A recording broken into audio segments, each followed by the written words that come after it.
अस्सलाम वालेकुम। उम्मीद है कि आप सब खैरियत से होंगे।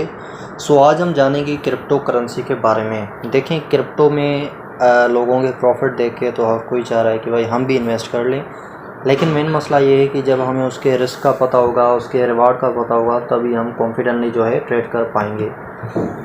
यहाँ पर हमने कुछ स्लाइड्स बनाई हैं। यहाँ पर हम देखते हैं कि अब क्रिप्टो करेंसी है क्या।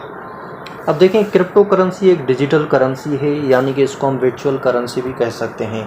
ऐसी करेंसी जो हमारे हाथ में नहीं आएगी। मिसाल जैसे हमारे पास कैश होता है हमारा अपना, वो हम हाथ में ले सकते हैं, जेब में रख के घूम सकते हैं, लेकिन जो क्रिप्टो करेंसी है वो डिजिटल है, वो हाथ में नहीं आएगी, जस्ट ऑनलाइन होती है।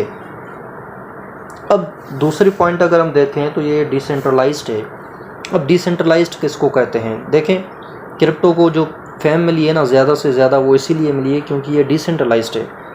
अब जो बैंक्स हैं वो हमारे कैश को कंट्रोल करती हैं। मिसाल जो हमारे पास करेंसी होती है उसको बैंक्स कंट्रोल करती हैं, इंस्टीट्यूशंस कंट्रोल करते हैं, लेकिन जो क्रिप्टो है उसको कंप्यूटर्स नेटवर्क से कंट्रोल किया जाता है। जैसे मैंने आपको ब्लॉकचेन में बताया था कि ब्लॉक्स होते हैं, वहाँ पर ट्रांजेक्शन्स, हमारी जो भी जितनी भी ट्रांजेक्शन्स होती हैं वो सारी चीज़ें स्टोर हो जाती हैं।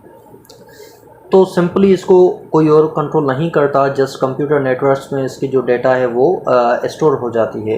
क्रिप्टो का ये भी एक बहुत बड़ा फ़ायदा है। अब पीयर टू पीयर ट्रांजैक्शन होती हैं इसमें। अब मिसाल देखें, किसी को हमें पैसे भेजने हैं तो हम क्या करेंगे भाई, उनको पैसे दे देंगे या जेस कैश वगैरह से ट्रांसफ़र कर देंगे। लेकिन क्रिप्टो में क्या होता है कि हमने मिसाल आपको पैसे भेजने हैं तो मैं आपको आपकी यूआईडी वगैरह पर, या जो आपकी ट्रांजैक्शन आईडी होगी, आपकी जो यूआईडी होगी उस पर मैं भेज दूंगा। अब फिर क्या होगा कि भाई आपको 1 मिनट के अंदर पैसे आ जाएंगे, यानी कि इसमें हमारे दोनों के बीच में कोई और नहीं है, लेकिन वहाँ पर क्या होता है, बैंक्स वगैरह होती हैं, तो इसलिए इसको हम पीयर टू पीयर ट्रांजेक्शन या डायरेक्ट भी कहते हैं। चौथी चीज़ देखें, क्रिप्टो कॉइन्स हैं तो डेफिनेटली उसके कुछ फेमस कॉइन्स हैं, जैसे बिटकॉइन हो गया, एथेरियम हो गया, आर्बिट्रम हो गया, काफ़ी और भी हैं। समझ लें कि 12,000 से ऊपर क्रिप्टो कॉइन्स हैं, लेकिन मैंने आपको वही बताएं जो फेमस हैं। तो इसको डिजिटल गोल्ड भी कहते हैं। क्यों? क्योंकि इसकी अब काफ़ी हाइप हो गई है और इंशाल्लाह ये फ्यूचर में गोल्ड से भी इंशाल्लाह ऊपर जाएगा। अब देखा जाए तो जो क्रिप्टो करेंसी है ना वो सिक्योर है। अब सिक्योर क्यों है भाई? सिक्योर इसलिए क्योंकि ये ट्रांसपेरेंट है, यानी कि जो भी हम ट्रांजेक्शन्स करते हैं सारी चीज़ें, अगर आप चाहें ना उनकी जो हमारी मिसाल कोई मैंने एथेरियम पे ट्रांजैक्शन की है तो मैं क्या करूँगा, वहाँ पर जाके अपनी आईडी जब लगा दूँगा ट्रांजैक्शन की तो सारी डिटेल्स आ जाएंगी भाई, पेमेंट कितनी थी, कितना टाइम, सब कुछ। यानी कि ब्लॉकचेन पे सारी डेटा पड़ी हुई है, तो ये ट्रांसपेरेंट है, इसलिए ये मज़ीद जो है सिक्योर है।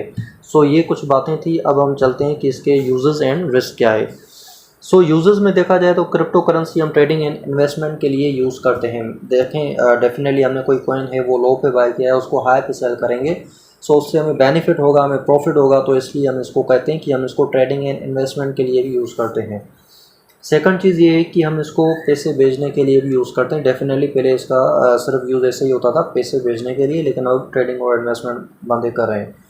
अब देखें, इसका फ़ायदा ये है कि ये जल्द से जल्द पैसे भेजता है। मिसाल मुझे अमेरिका पैसे भेजने हैं तो मैं क्या करूँगा भाई, मिसाल अगर सैटरडे संडे आ गया तो मैं तो फंस जाऊँगा, या मिसाल मेरी कभी ऐप वर्किंग नहीं कर रही या कुछ, तो मसले काफ़ी हैं। और ऊपर से मसला ये होता है कि भाई इसमें फ़ीस भी ज़्यादा लगती है, जितना ज़्यादा पैसा उतनी ज़्यादा फ़ीस।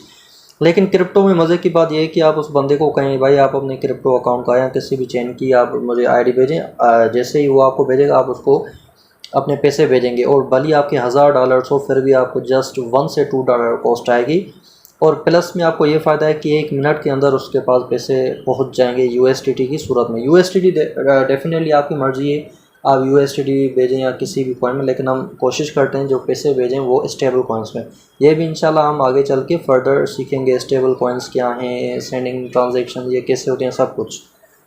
अब अगर रिस्क की बात की जाए तो क्रिप्टो में वॉलेटिलिटी हाई है। अब वॉलेटिलिटी क्या होती है? प्राइस का कोई अप एंड डाउन होना। मिसाल मैंने कोई कॉइन लिया है, वो ऊपर गया या जल्दी से जैसे नीचे आ जाएगा तो फिर मुझे लॉस हो जाएगा नीचे जाने से।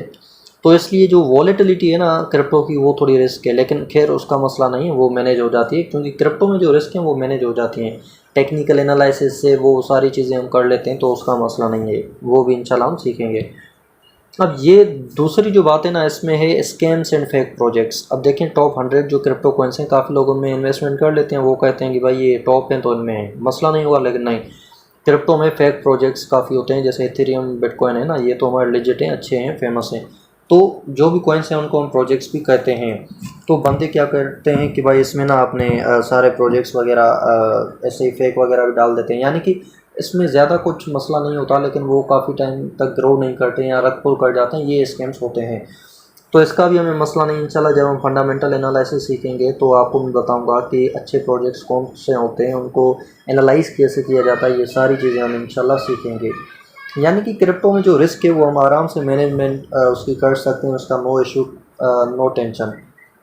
अब इंशाल्लाह जो आगे वाला वीडियो आएगा उसमें हम सीखेंगे क्रिप्टो ट्रेडिंग के बारे में, लाइक बाय सेल कहाँ से करनी है, या ऐसे ही इंट्रो होगा उसका, या उसके टाइप्स कौन से होते हैं ट्रेडिंग के, सब कुछ। उसके बाद इंशाल्लाह हम टेक्निकल एनालिसिस में जाएंगे, डीपली सीखेंगे चीज़ों को। सो थैंक यू, अल्लाह हाफिज़।